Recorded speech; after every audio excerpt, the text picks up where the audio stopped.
Hello' নমস্কাৰ মই শিখা পুনৰবাৰ আপোনালোকক মোৰ চেনেললৈ স্বাগতম জনাইছোঁ। আশা কৰিছোঁ আপোনালোক সকলো ভালে আছে। আজি মই বনাব লৈছোঁ আলু দম বিৰিয়ানী। তেতিয়াহ'লে বলক আজি ভিডিঅ'টো আৰম্ভ কৰোঁ। এয়া সৰু আলু 10-12টামান মই বাকলি এৰুৱাই লৈছোঁ। আপোনালোকৰ যদি সৰু আলু নাথাকে তেতিয়াহ'লে ডাঙৰ আলু পিচ কৰি ল'ব। এফালে মই এটা প্ৰেছাৰত যিহেতুকে মই বনাম সেইকাৰণে প্ৰেছাৰটো গৰম কৰি তেল 3 চামুচমান দি তেলখিনি গৰম হ'বলৈ দিছোঁ। আৰু ইয়াত মই গোটেইকেইটা আলু অকণমান ৰঙচুৱা হোৱালৈ ফ্ৰাই কৰি ল'ম।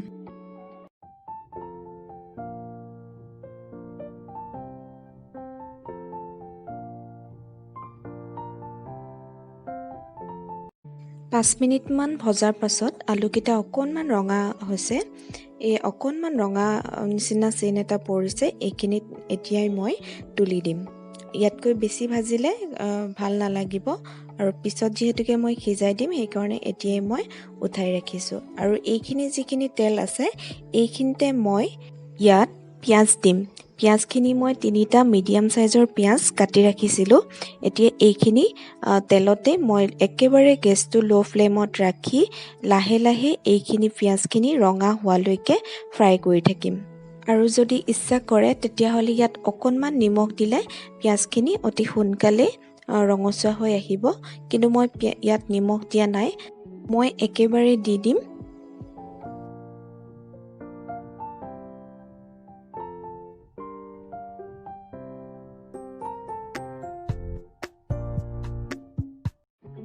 এতিয়া লাহে লাহে পিঁয়াজখিনি গলিবলৈ ধৰিছে।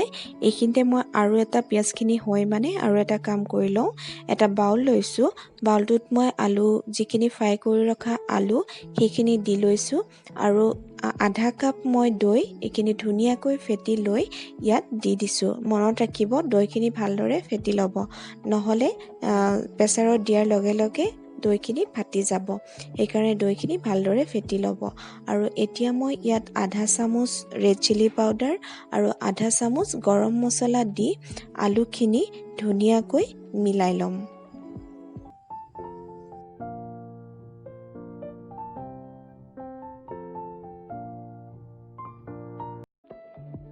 ভালকৈ মিলাই হোৱাৰ পাছত এইখিনি মেৰিনেট হ'বৰ কাৰণে ঢাকোন দি ৰাখি দিম। আৰু এইফালেও মোৰ পিঁয়াজখিনি ধুনীয়া এটা কালাৰ আহিলে আৰু এইখিনি মই এখন প্লেটত নমাই ৰাখি দিম।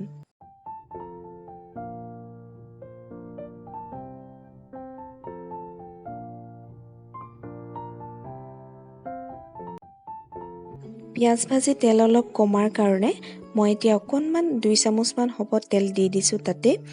এতিয়া তেলখিনি গৰম হ'বলৈ দিম।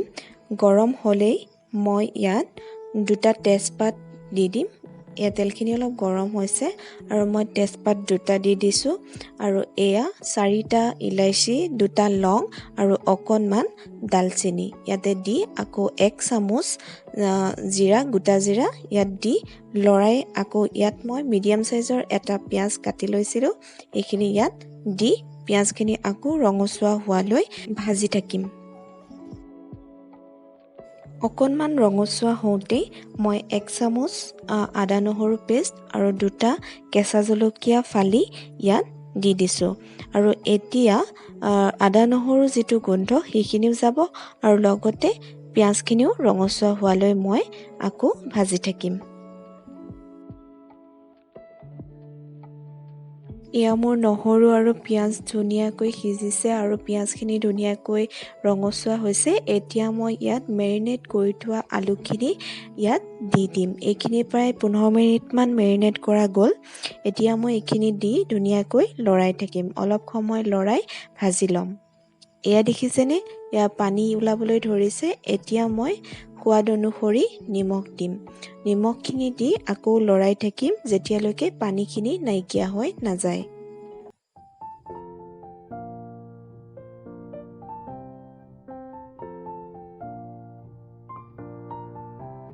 এয়া ধুনীয়াকৈ গোটা হৈ গ'ল। এতিয়া মই 1 চামুচ বিৰিয়ানী মছলা ইয়াত দি দিছোঁ। বিৰিয়ানী মছলাখিনি দি অকণমান লৰাই ল'ম। ভালদৰে লৰাই এইখিনি আকৌ অকণমান সময় 2 মিনিটমান সময় ইয়াক মই লৰাই ৰাখিম যাতে মছলাখিনি ভালদৰে মিক্স হৈ যায়। গেছটো অফ কৰি গোটেই মছলাখিনি মিলাই লোৱাৰ পাছত এতিয়া মই পদুনা পাত কাটি ৰাখিছোঁ। এই কাটি ৰখা পদুনা পাতখিনি আলুখিনিৰ ওপৰত দি লৈছোঁ গোটেইখিনি, আৰু তাৰপিছত ৰঙচুৱা যিখিনি পিঁয়াজ মই ফ্ৰাই কৰি ৰাখিছিলোঁ সেইখিনি ইয়াৰ ওপৰত অলপমান দি দিছোঁ।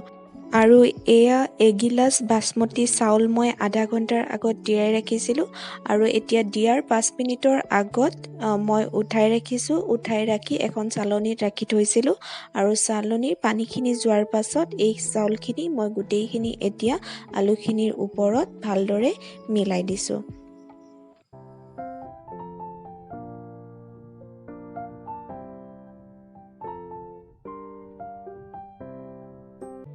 চাউলখিনি মিলাই লোৱাৰ পাছত এতিয়া মই ডাঙৰ চামুচেৰে এচামুচ ঘি দিছোঁ। ঘি 1.5 চামুচমান দিব পাৰে, মই 1 চামুচ দিছোঁ ডাঙৰ চামুচেৰে। ইয়াত এতিয়া আকৌ প্ৰথম দিয়াৰ নিচিনা পদিনা পাত অলপ দি দিছোঁ, আকৌ ৰঙচুৱা পিঁয়াজখিনি ধুনীয়াকৈ দি দিম।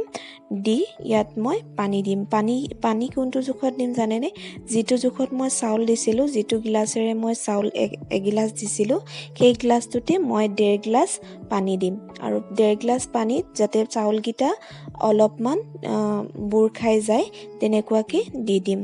নহ'লে কি হ'ব জানেনে? বেছি পানী হ'লে চাউলটো ভাঙি যাব পাৰে, আৰু মই যিহেতুকে তিয়াই ৰাখিছিলোঁ সেইকাৰণে মই অকণমান চাউলকেইটা ডুব খাই থকালৈকেহে পানীখিনি দিছোঁ।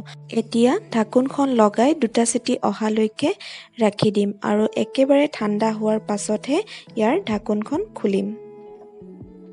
একেবাৰে প্ৰেছাৰ ঠাণ্ডা হোৱাৰ পাছত এয়া মই চাওকচোন খুলি চাইছোঁ, ইমান ধুনীয়া গোন্ধ ওলাইছে। আৰু এতিয়া মই এয়া আপোনালোকক দেখাই দিছোঁ বাৰু চাউলটো কিমান ধুনীয়াকৈ এটা এটা হৈছে চাবচোন। এয়া চাওকচোন কিমান ধুনীয়া হৈছে, আৰু কি জানেনে, ইয়াৰ তলত অলপো লগা নাই কিন্তু। আৰু আজি আলু দম বিৰিয়ানী ৰেডি। যদি মোৰ এই ৰেচিপিটো আপোনালোকৰ ভাল লাগিছে তেতিয়াহ'লে প্লিজ লাইক, শ্বেয়াৰ, কমেণ্ট কৰিব, আৰু ছাবস্ক্ৰাইব কৰি ওচৰতে থকা বেলটো প্ৰেছ কৰিবলৈ নাপাহৰিব, যাতে আহিবলগীয়া ভিডিঅ'বিলাকৰ ন'টিফিকেশ্যন আপোনালোকে পাই থাকে। তেতিয়াহ'লে আজিলৈ ধন্যবাদ।